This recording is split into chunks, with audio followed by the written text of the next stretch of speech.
So in this lesson, we're going to be learning another riff from one of my songs, Shibuya. This riff is fun. It utilizes the kind of staccato tapping that we addressed in a couple lessons ago. Also involves finger picking and tap slides. So it's another combination of all the techniques we've learned so far. And the way we're going to digest this riff is through chunking, which is what I talked about last lesson. Again, for economic reasons, don't do the finger picking down here, even though that's where you're supposed to finger pick it. You're going to want to finger pick up here so that you have the minimal amount of distance to travel when you're tapping and finger picking. And also keep your wrists nice and loose. Don't tighten your wrist. Don't press it against the guitar. That way I think you'll get the most efficiency out of your playing.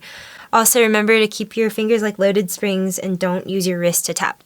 And that will ultimately be the best way to make this riff sound fluid. So as you can see, that's a lot of information to remember. So we're going to break it down into parts A1, A2, and then B. And that's going to loop. So first let's learn A1.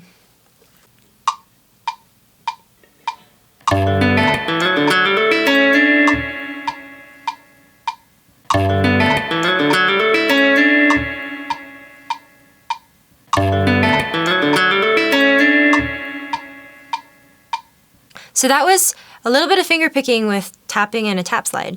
So now we're going to do this next section, which is basically the same as A1, but we're call it A2 because it has a different chord. Instead of, we're going to play just to change it up a bit. So let's listen to A2.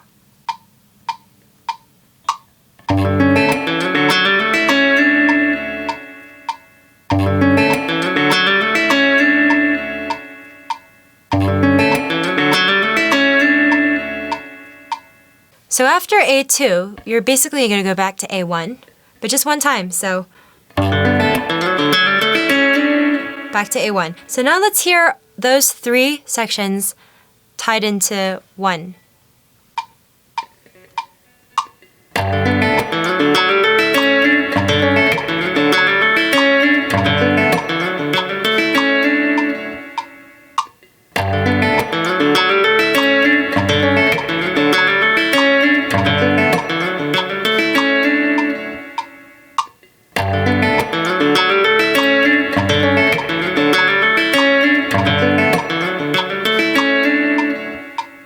So now we're going to try the B section now that we've tied all of the A's together.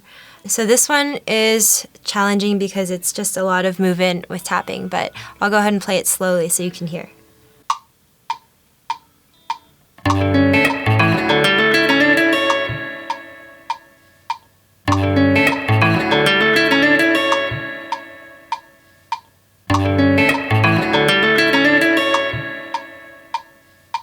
So now let's try that all together. We're going to do A1, A2, A1 again, and then B.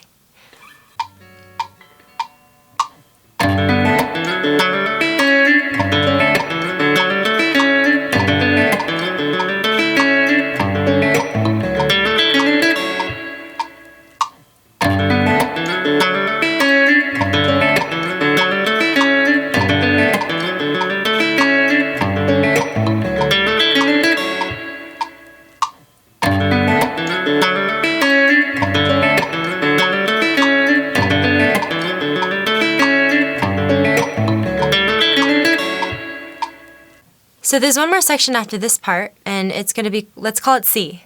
And then C will be followed by just a transition to loop back to the beginning. So let's play C. Okay.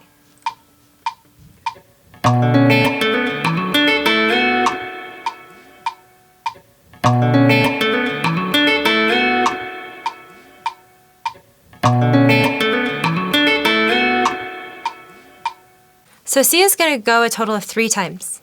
And then you're going to play it actually a 4th time, but you're going to conclude it with a transitional riff, which I'll show you at the end. But let's go ahead and just loop C 4 times.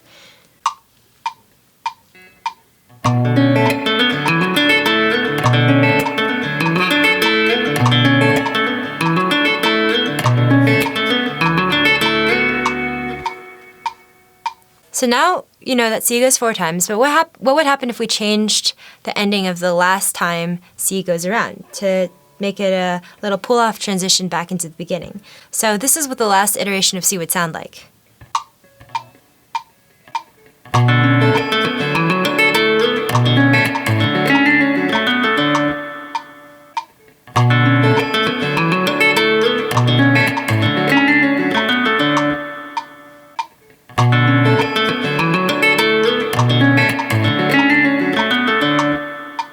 So now let's play every iteration of C plus that little transition, and let's go back to the beginning.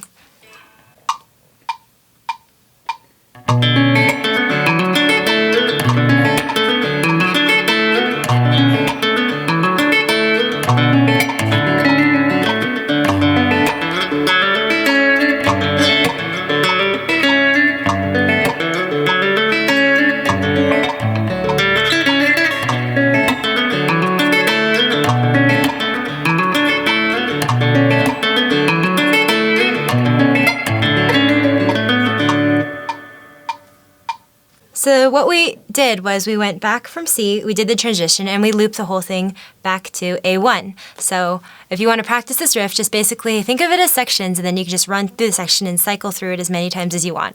This is a nice and slow tempo, but ultimately, maybe you can get it to this tempo.